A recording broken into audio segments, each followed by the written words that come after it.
Segundo explicou o alcalde Santiago Freire, a construción da nova edar é un dos pasos de actuación marcados polo Plan Director de Saneamento do municipio. Trátase ademais dunha actuación moi necesaria que superará os 10 millóns de euros de investimento e que se vería materializada ao longo dos 3 próximos anos. Tómase a decisión de construir unha nova depuradora, un investimento importante, estamos a falar dun investimento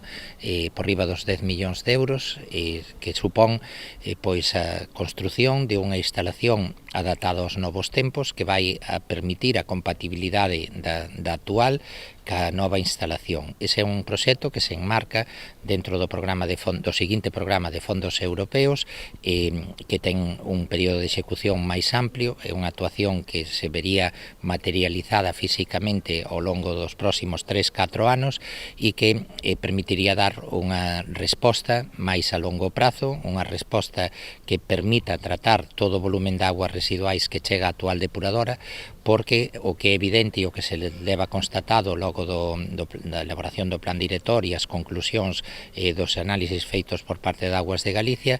é que a depuradora actual non ten capacidade para tratar axeitadamente todo o volumen de aguas residuales que chegan á mesma e, sobre todo, cando se incorporen tamén determinadas zonas ou de determinados bombeos que ata agora pois non están pasando por esa depuradora. Pero este non será o único investimento que se levará a cabo no municipio para a mellora do tratamento das augas residuais e as condicións de vertido á ría. Segundo o rexedor Augas de Galicia, ten previsto tamén acometer nos vindeiros meses outra actuación para optimizar a actual depuradora. Unha serie de melloras que permitirían optimizar o funcionamento do terciario da mesma e outros aspectos do que é o proceso de esterilización e o proceso de tratamento da depuradora actual. Ese investimento acometeríase ao longo dos próximos meses. Dende Augas de Galicia tomouse a decisión de encargar un estudio